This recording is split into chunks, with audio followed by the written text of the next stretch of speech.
Well, hello everybody, and welcome to another edition of Our Brighter Future, where I get the privilege of talking with people who are definitely making the world a better place. And today I'm going to be joined with Chris Abbey, who I met just a month ago. He and I were doing some coaching at Altrad. Altrad is a fabulous company. It's a global business that deals with industrial services to major installations. And Chris is the Director of Health, Safety and Environment for Altrad UK, Ireland and the Nordics. So before we get into that, let me just tell you a little bit about the book that I'm writing at the moment. And so the book is Leading Beyond Sustainability. And the book talks about 6 aspirations for a brighter future. And those 6 aspirations you can see now are connection, which is all about collaboration, compassion, love, and kindness. And it includes all the practical things that we do, like the internet and social media, to make us a connected humanity. It's about peace, which is no war and declining levels of violence, and vitality, which is the subject that we'll be exploring with Chris today, which is health and well-being for all of life and the world that we live in. And then the 4th aspiration is abundance of things like food, water, energy, services, and wealth, which I have to say, Altrad plays a major part in making sure that we have those facilities around the world. And opportunity for learning, growth, and contribution. And finally, the 6th aspiration is wisdom to do the right thing, the right way, at the right time. So those are the 6 aspirations. And got to stop sharing my screen now so that we can do the most important thing, and that's have a conversation with Chris. So, Chris, thanks for joining me today. It's a privilege to be with you. As I mentioned earlier, it was a month ago that we were last connected on Microsoft Teams, having a conversation about your leadership circle profile, which is a diagnostic for leadership development. We had a fabulous conversation, but it's not that we're here to talk about today. In our conversation a month ago, I was absolutely blown away, totally inspired by your story of what makes you the leader that you are today and why you are so obsessed, if I can use that word, with developments in health, safety and the environment. So, Chris, over to you. Just tell the people watching this video about why you got into and how you got into health, safety and the environment and what makes you the leader you are today. Well, thank you very much for that absolutely resounding introduction there. I'm probably blushing now at that, but thank you. I guess when I look back, I got into health and safety because of an accident, or indeed I was involved in an accident. I was involved in a fire and explosion back in the mid-90s. Besides that, I never really understood what health and safety was. I didn't appreciate risk, although we're surrounded by risk and opportunity. There's hazards all over the place. We get out of bed in the morning, we drive to work, there's hazards all around. We don't really quantify them because we just process them and deal with them. So really at that young age of life, I didn't really appreciate risk. And I'll probably just talk away through the event because the event changed my life. And changed the life of not just me, but also my friends, my family, my employers at the time. And I didn't appreciate that. Completely self-consumed and selfish. That one small act would have that profound effect on people. I was working in an organisation in Cheshire, and it was a workshop establishment, and as the new boy to the group, my job was to, at the end of the day or the mid-afternoons, to collect all the waste, the confidential waste in the waste paper bins and get rid of it. And at that time, the organisation wasn't benefiting from a professional the waste disposal for confidential waste. So what I'd seen others do was position a 25-gallon oil drum in the middle of the yard and put the contents of the waste paper bin into this drum and then set it on fire. And then there was the confidential waste was no more. So I'd seen this for a few weeks and thought, okay. On that particular workshop, there was a body refinishes, paint sprayers, and looking to get the fire started. I'd watched these people, tip in a bit of thinners into the oil drum, and as a source of ignition, you've got the fuel, and obviously you've got the explosion, you've got the fire. On this particular day, my turn to collect the rubbish. I put a little bit. I got this 5-litre drum of thinners, and I put it into the drum. And at that time, if you look at life experience, I didn't realise that thinners burns with an invisible flame, just as a heat mirage. So as I've gone to put a bit of thinners into this drum, and I can remember it now, and the hairs were on the back of my neck standing up on edge. It's like, it's electrifying, this feeling. I could never get over it. But I heard this 5-litre drum bevel to about 50% its size increased. And then I felt this almighty thud in my face. And I acted out. So I've got my eyes shut and I felt this thud.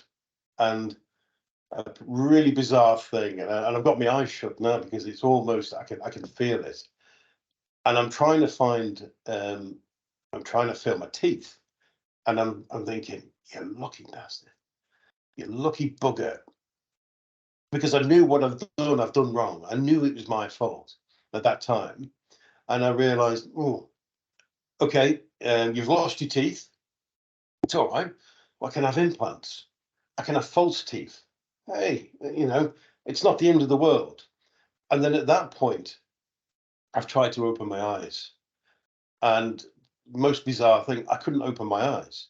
And I'm trying to open my eyes, and I couldn't. And eventually I opened my eyes, and as I did, I'm a human fireball. The tin of thinners had exploded and had got all over my upper body. So at that time, I'm panicking. I'm trying to beat out the flames on my head, on my face, and I could just feel the intense heat. And then the pain sort of was fluctuating. It was a sharp pain. It was the debilitating pain, and my lungs are on fire because I'm inhaling flame. 30 meters away, there was a guy working in the workshop, and I remember that if I stay where I am, I'm dead. I need to get into that workshop, but I couldn't walk. The lactic acid had built up into my legs. And the way I'll equate to, I think it was a year before, 2 years before, there was a chap who did the London Marathon in a deep sea diving suit. I think it took him about 2.5 weeks to do the 26 miles. That's how I felt. And I was so angry. The adrenaline's pumping in and the lactic acid, and it seemed like an absolute eternity to get into this workshop. And I managed to get into the workshop, and I can hear the scream of the guy. And I just said, look, don't look at me. Just get me some water. Get me into the water. And at that time, I heard all sorts of commotion, and I think they got me into the bathroom. No recollection of time, but I remember. I presume in the hospital, in the ambulance, and I can hear people around me saying he's not responding. His pulse is faint. He's not breathing. And I'm screaming at these people to say, I'm awake. I'm awake. I can hear you. I can hear you. And they said, right, pass me the scalpel. We need to go in. He needs an emergency tracheotomy. And at this time, I'm lying there and I'm motionless. I can't lift a muscle. And I'm screaming at them, I'm awake. Do not put that scalpel anywhere near my throat. And I must have given him a sign or something. And they said, no, he's back with us. He's back with us. And a couple of hours later, I'm in Chester, the Countess of Chester Hospital, severely in so much pain. It's I can't calculate it really. Just every nerve ending in my face and my hands were just on fire, no pun intended. And I hear the words, "We need to put him down now because we can't do anything for him here." And I'm in semi-conscious, on morphine. I'm thinking, how bad am I? What do you mean you can't do anything for me? Jesus, what's going on? And then I wake up in the back of the emergency ambulance heading to Whiston Burns unit, where I'm taking in 8 hours worth of surgery. And so I've not always been this good looking life. This is 8 hours worth of surgery in Whiston Burns unit. I spent a significant period there convalescing, and I have to say, with their treatment and their support, I am so lucky. The after effects of the event, if we park the psychological effects, I can't really go out in the sun because of the damage to the skin, so it's total sunblock. And there's a few other things. All those years ago, so I've developed skin cancer in one or two places within that, and that's a direct result from the fire. If I talk back to the event, the impact of that explosion, the bottom of the tin that exploded and shot out, that landed 92 meters away. Such was the impact when it exploded and hit me. So that was the event, and you can't help but go through the grief cycle, and the grief manifested itself and the anger in so many ways, to the point for 3 or 4 days I'm away, I'm out of it. I'm selfish. I'm just lying in a hospital bed, just feeling sorry for myself. But it was until 2 or 3 days later that my girlfriend, now wife, and father-in-law came in to see me, and even as I tell you this, it was their reaction when they walked into my room, where they both skipped a beat and stopped and leant back. And of course, I knew I was in trouble, because in the room opposite me, there was a mirror, and I could see where the mirror had been taken away, because you could see the tide mark and where the dust had been around the mirror. My arms were restrained and they were in bags of saline, so I didn't touch my face. And so that reaction when they came in, I thought to myself, and that was the first time, was I've been utterly selfish here. I've done something so stupid, and I've exposed them to this. And they never did tell me at the time. They just, "Oh, you look great." And it was probably 3 or 4 days after that when I plucked up the courage to have a look into the mirror. The procedure, basically, it was dirty thinners and paint that had exploded and created a layer of hard plasticized coating, and that was cooking my flesh, and the surface burned to my hands. So they had to painstakingly remove all that, and the best way they could remove it is to literally scrub it from my face and skin. So it was the felon, and the trauma was actually quite significant for a period of time. As I was convalescing, I read the Health and Safety's Guide to Risk Assessment, and I read it. There's 5 steps to risk assessment, which we'll probably appreciate. Identify the hazard, identify who could be harmed, what are the control measures, etc., etc. And I read it, and I thought, comparing my accident, this is not rocket science, is it? I knew what the hazard was, and I knew what the hazard was because I'm almost at arm. I see people lighting the drum at arm's length, because they knew that there's going to be a reaction with the fumes of the accelerant. And I looked at it compared to my event, and then I looked at risk assessment. I looked at management systems. I look at hierarchy of risk control, and realised at that point, how is the last line of defence? And the last line of defense in anything that we do is your personal decision-making process. And I've come to over the years, what drives me, behavior is a function of consequences and life experiences. Had I known some of the consequences that would come on there, I was immune, I was bulletproof, what could be wrong. So I suppose that using that event and leveraging that life experience is what I bring and try and communicate that to the people that work for us. Sometimes lessons can only be learned once, and unfortunately we see them, we're surrounded by these events. So what drives me, if I look at the layers of protection that should have been in place that day, yes, I openly agree. I made a poor decision. I committed an unsafe act. But I watched other people do it. And I'm not saying it's their fault. I made a decision. But I look at the holistic view of all the layers of protection that went on before me. I was part of that decision-making process. So what do I do as a leader?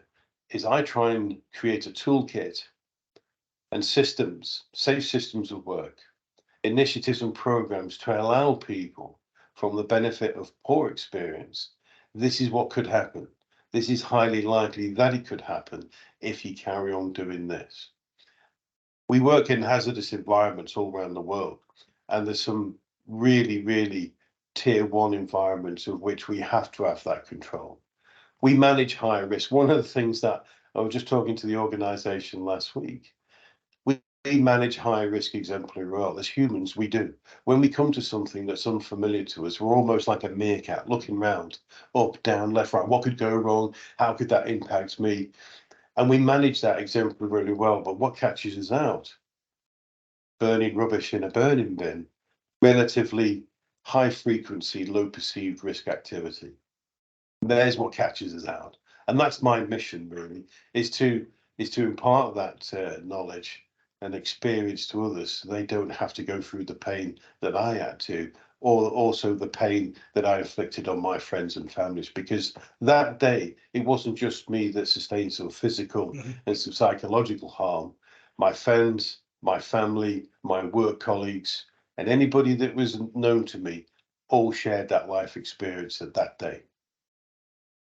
Gosh, that's a powerful story, Chris. And I wanted just to explain for anybody watching the video, you talked about examining the management procedures, the risk assessments, and so on. Was this in the business that you were working for at that time? Were you looking at their documentation, or were you just looking generically? Just a generic. There wasn't a management system in place. It wasn't that kind of establishment. My role at that time was a labourer. I'd not long left the military. It was my first job in civilian street, so it wasn't of any significance within the organisation. There wasn't a management system. There wasn't risk assessments, nor was there a safe system of work. And did you go back to work at the same company after your accident when you'd recovered? Yes, only for a limited time. I quickly, and that was purely out of convenience, really, than anything else. It was, I decided that I wanted to put measures in place that prevented that type of event happening to anybody else. So the first thing I did on returning, the burning bin was disposed of. I was really, that was quite a thing for me. That it was a symbolic gesture for me. I'm back to work now. The burning bin, that's going away. And it wasn't long after that that I officially embarked my career. I went back to night school. I was a sponge, just needed to absorb all sorts of information. How do I upskill myself to understand the various nuances with health and well-being and safety and environmental for that was my career. That was my chosen career right there. So, so how old were you when you went back to night school and did that studying in health and safety? I think I was early or mid-20s. Yeah. It was a real challenge. That was a real challenge trying to, because financially I was in a precarious situation with being off work, and doing a full-time job and then going to night school 3 nights a week and the relative studies as well. it was a real challenge. But I never saw it as a chore. I embraced the learning because that's what drove me. Yes, it seems as though that accident, not surprisingly, gave you a real sense of purpose, as you've already described, to prevent other people from having similar experiences. Yeah, it was. I mean, I get cross at myself even now.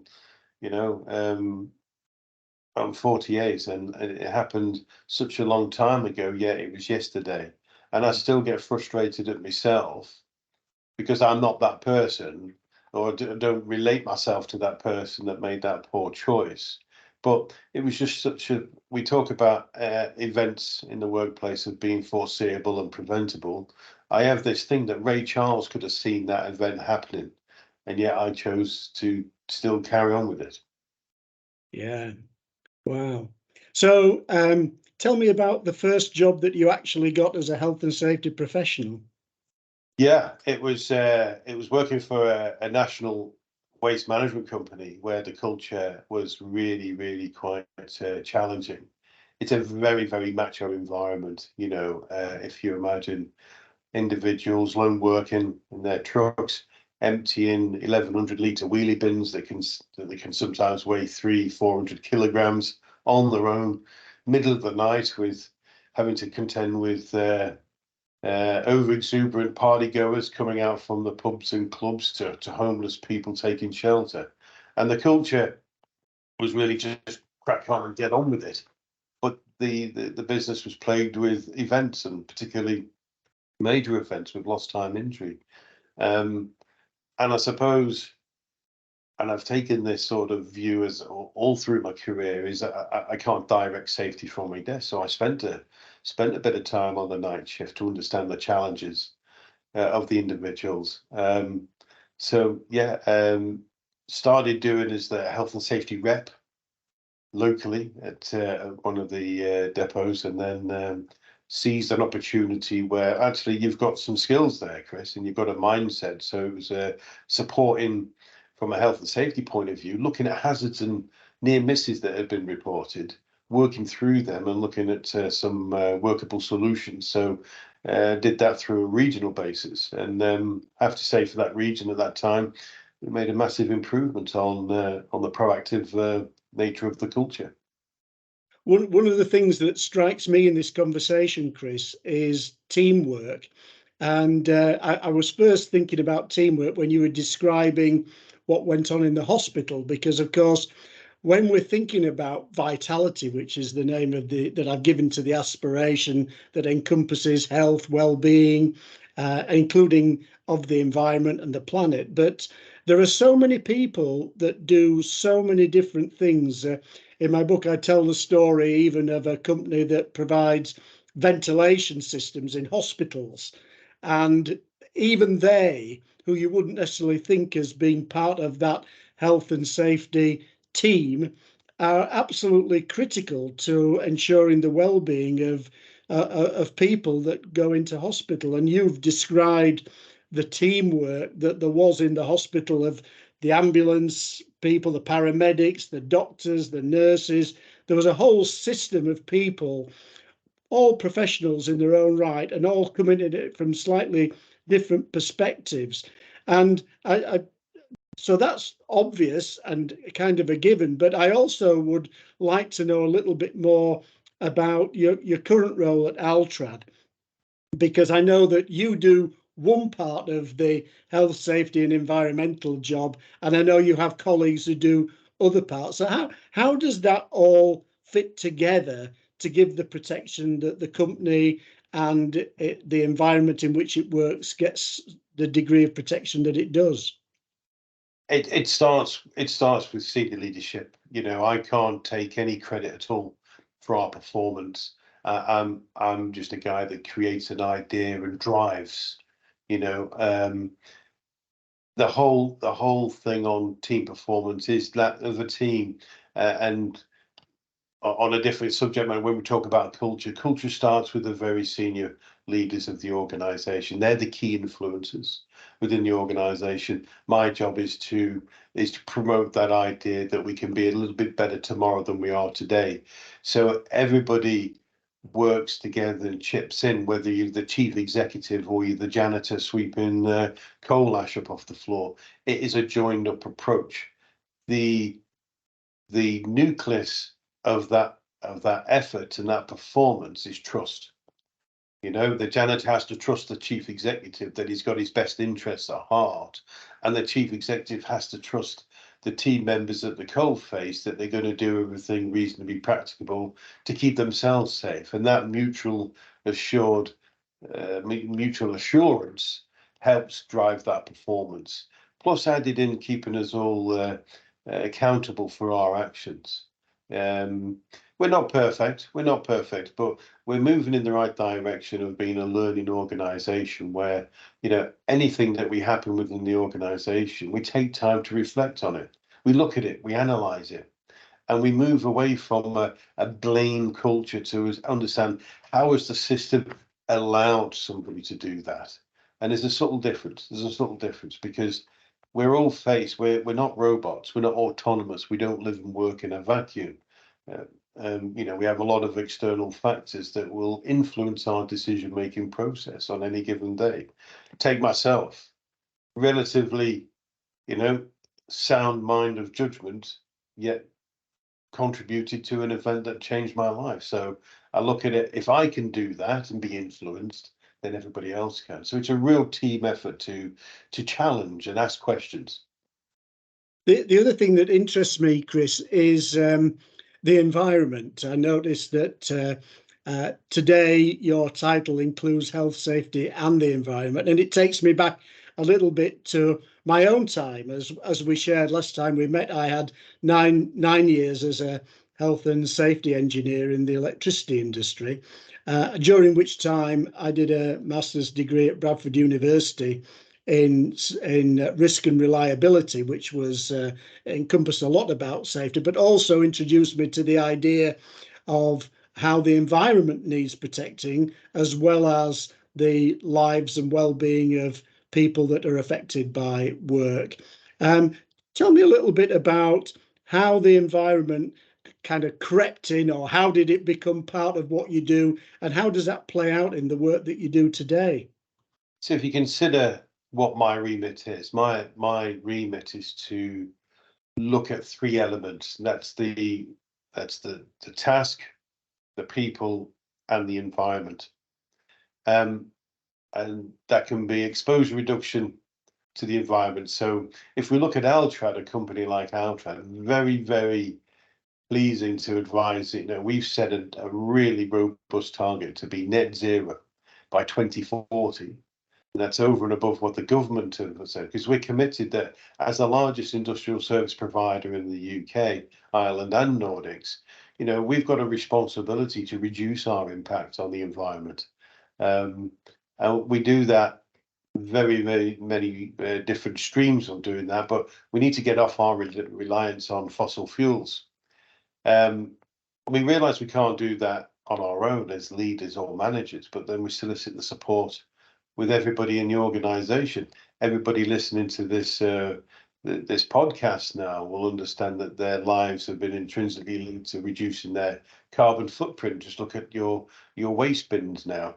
You have a smaller general waste bin and then huge recycling bins, because we have to stop our reliance on making new stuff and upcycle what we have or recycle where we have. So we also look at the environment of which our people work in. So I'm responsible with developing a strategy for well-being and health of our people. As I said before, you know, we're not autonomous, we're not robots, we don't live and work in a vacuum. So it'll be cognizant of us to not think about that and supporting our people as they come to work, because that environment, is in two facets for me. There's the traditional sustainable environment and how we reduce our impact and our exposure, but there's also the work environment for the people, and that's our responsibility to make sure that they have a healthy working environment to thrive in.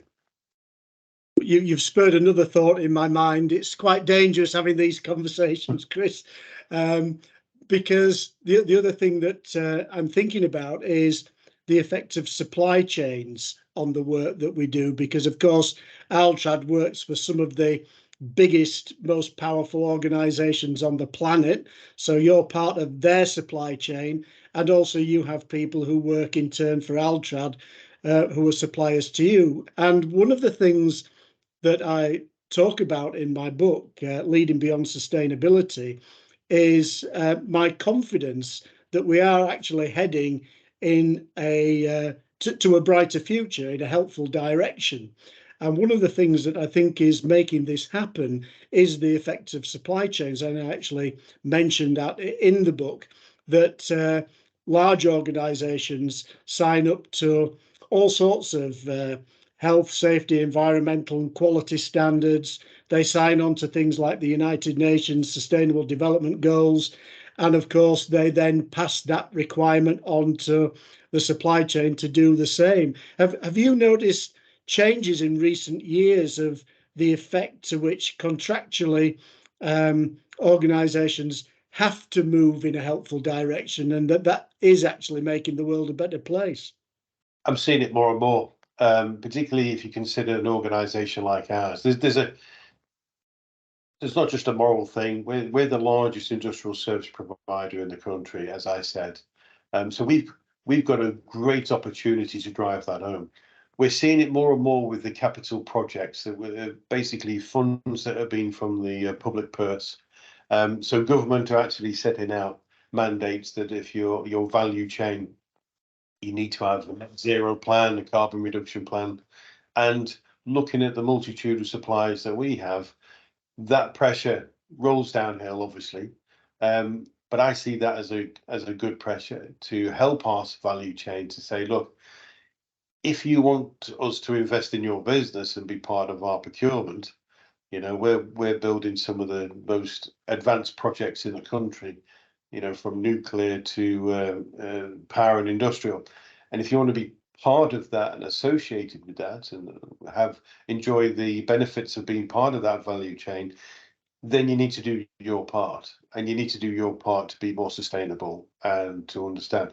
If you consider the raw materials, Altrad's quite a green business. If you consider its scaffolding material, its scaffold boards are all certified from a sustainable source, and it's the ultimate recycling. So you're buying a 16-foot board, goes through its life and be restructured to a sole plate for a scaffold. So it's quite green, but there's so much more that we can do, and we can do that in our position by leveraging that value chain.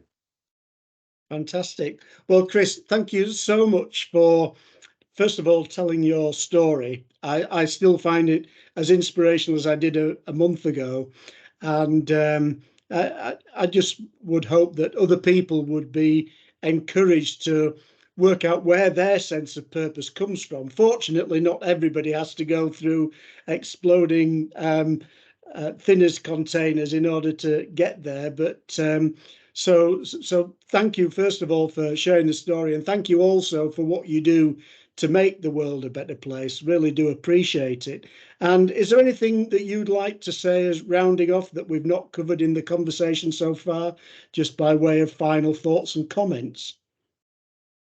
I think if I would draw a closing comment on decision making, is we introduced a system within the organisation called Reset, and it's from a performance psychology, sports psychology, and we akin our performance to that of a professional sportsman. And a lot of our events is where we've just gone in to do a job, and then there's been some loss, damage, or personal injury. But what we say, and we correlated it to Johnny Wilkinson, the best number 15 that England has ever produced, in my opinion. But if you watched him before he take a kick, and that reset he performed in his mind, he visualized how he was going to kick that goal. He positioned himself. He closed out everybody around him so he could concentrate on his activity. Maybe not that as dramatic within, an upper tier coma side, but what we want people is just to take the breath, reset themselves, gather themselves, and go, if it looks unsafe, it probably is. And all we ask people within the industry and the organization, what's the worst thing that can happen to you? I think that's good advice to us all, Chris, and in terms of health, safety, and the environment. So thank you so much for joining me today, and I hope other people are as inspired as I am by your story. Thank you. Thank you for your time.